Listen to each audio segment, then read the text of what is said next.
Hello and welcome to Sales Leaders Institute. I'm Shelley Carney. And I'm Toby Younis. Thanks for joining us today. Stick with us a couple of seconds, and we're going to give you some top tips and some action items for finding inspiration.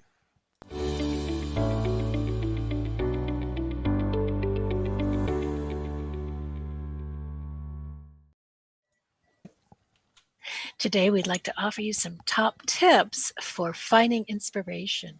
Has your muse been absent lately? Do you feel unmotivated about your job or business? Use the following tips to help bring your muse back to inspiring you. So this is something that I've done since I was very young. I read the profiles of successful people.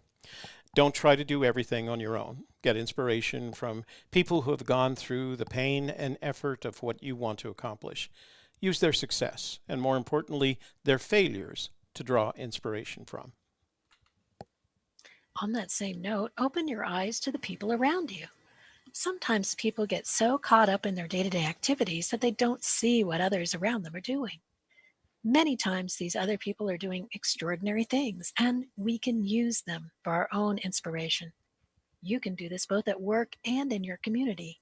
People are always doing amazing things. It just takes some observation to see it. Take a look at your own past.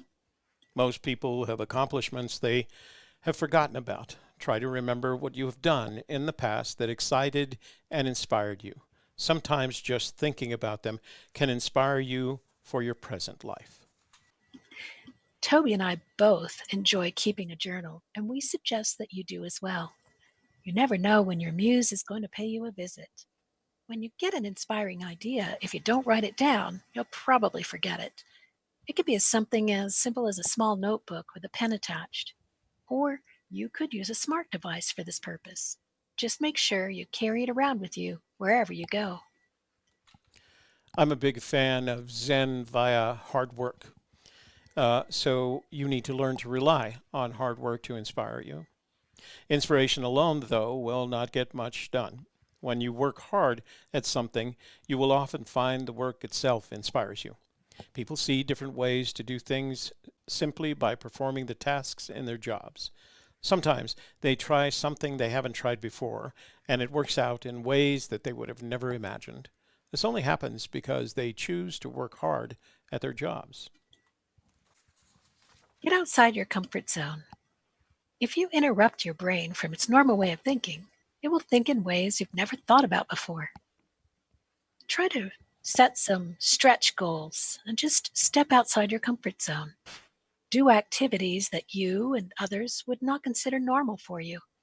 When you do this, you're causing your brain to generate new neural pathways, and this is a great method to become inspired. Watch videos on YouTube. I'm a big fan of learning this way. Try to find the videos that are inspirational or teach something. This is not about watching videos of cats playing with each other or doing other cute things, although for a good laugh, you should do that every once in a while anyway. There are plenty of stories about people who've overcome adversity. This gets the creative process flowing. Shelley and I have put a link to a video that we always find inspiring when we watch it. We strongly recommend that you take a look at that video as well, and we hope you are as inspired as we find ourselves being whenever we watch it. Shelley? Make lemonade out of lemons.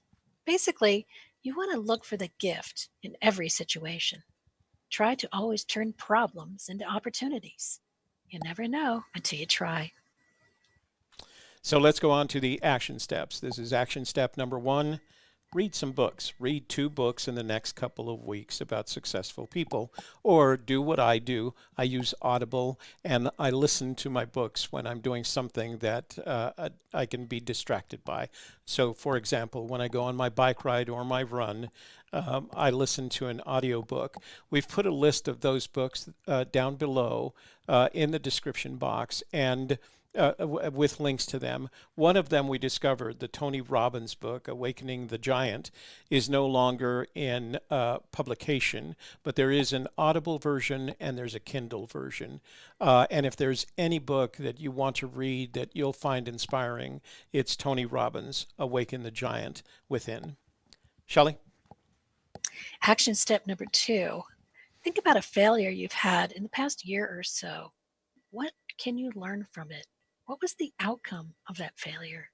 What would you do differently if you were given the chance to do it over? Write down your answers so that you can refer to them in the future. So Shelley and I had a conversation about what this meant, and I was reminded of the time in 2004 when I was divorced in my marriage. And I have the opportunity to look back in that and determine the things that I could have done better, how I could have been a better husband, and how I could have avoided that failure. It turns out that my ex and I are on very good terms. We speak a lot. We still have children to raise. But there was much to be learned from that. And as hard as it is to go back and look at those failures, it's an important part of your growth. And that's why we recommend it as an action step. Just try it once. Pick one of those failures and write it down in the way that Shelley suggested. Shelley? Find a TED Talk on inspiration or a subject you've always wanted to know more about. The ideal situation would be going to a live TED Talk. However, you can find plenty of TED Talks on YouTube. If you're interested in learning more about finding inspiration, we've put several links to additional learning in the description box below. Shelley? We have a free resource for you. It's a self-help tips download for finding inspiration, and we're putting that link in the description box below this video. We do hope that you'll want to check that out, and that way you'll have it available to you for future reference. Now, we've established a landing page for you to download that tips report from. You're taking a look at it right now. The link is in the description box below, as Shelley said. And when you get there, we're going to ask for your name and your email address. You'll immediately get an email to the download link. So we strongly recommend you do that, and we appreciate it. And it's our way of saying thank you for watching our videos and learning with us. Shelley? We do hope that you found today's tips to be inspirational and helpful. And thank you so much for watching. For Sales Leaders Institute, I'm Shelley Carney. Shelley Carney, I am always inspired by you. Thanks for joining us today. We hope you found this informative, educational, and perhaps even entertaining. We look forward to seeing you in the future.